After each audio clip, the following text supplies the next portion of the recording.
told me anything, and I don't have a concern. I'll just wait and see. The key works on Monday. I told you Sunday night the key wasn't going to work, and it didn't.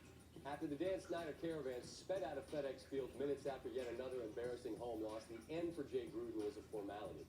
They summoned him at 5 a.m. Monday morning. Man, if that's me, I'm going to go ahead and catch these Z's, and I will see you all a bit later. You can fire me at lunch. What difference does any of it make? And that's a question you could ask about this entire situation. Honestly, as long as the song remains the same at the top, what's ever going to be different?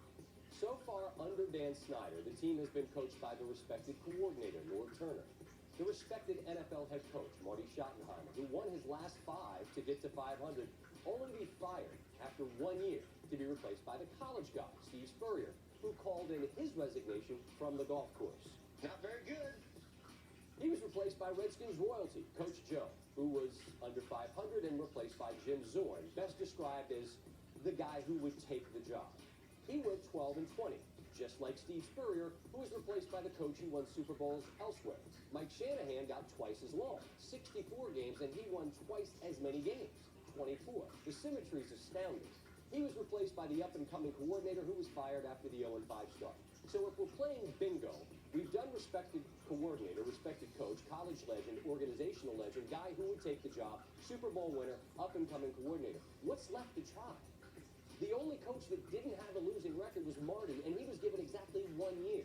It's never the owner or the GM. It's always someone else's fault. And that is a 2-decade summary of Dan Snyder ownership. So is the fact that FedEx Field has been co-opted by rival fan bases like an 82,000-seat banquet hall available for weddings, birthdays, bar mitzvahs, or NFL games.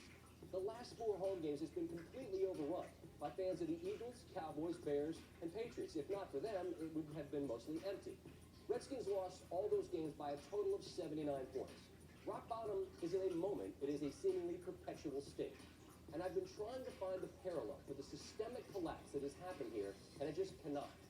Snyder grew up there, the same time I did, when Washington was winning 3 Super Bowls in less than a decade.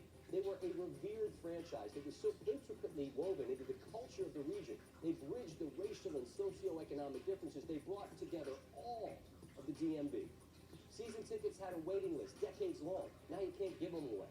Those 3 hours on Sundays in the fall used to be off limits for anything other than Redskin games. Now they're endured if they're acknowledged at all. And I see pieces about how Snyder and Allen must create a winning culture once and for all. What? This is the culture. It's 20 years of this. This is what they are. They had Sean McVay and Kyle Shanahan and Matt LaFleur in their building and let them go to become coaches elsewhere. Who are they going to convince to take the gig when everybody knows the score? The owner has said time and time again he would step back and let the football people do their job. But this spring he wanted a quarterback, so he took over the draft for the first round and he selected him. Meanwhile, GM Bruce Allen continues in his role, telling everybody just how close they've been to the playoffs the past couple of years. Then at Monday's presser, he's got the audacity to tell the world this. You know, the culture is actually damn good. Imagine taking liberties with reality like that, selling that line and thinking anyone but you buys it. He wouldn't have seemed less self-aware had he showed up to the press conference nude. Mostly, this is just an accounting, a repeating of the facts that will continue unabated as long as things remain status quo. Nothing changes because nothing ever does. It's a treadmill to nowhere. That last part, that's my opinion. And I'd love to be wrong. You want to bet against a couple decades?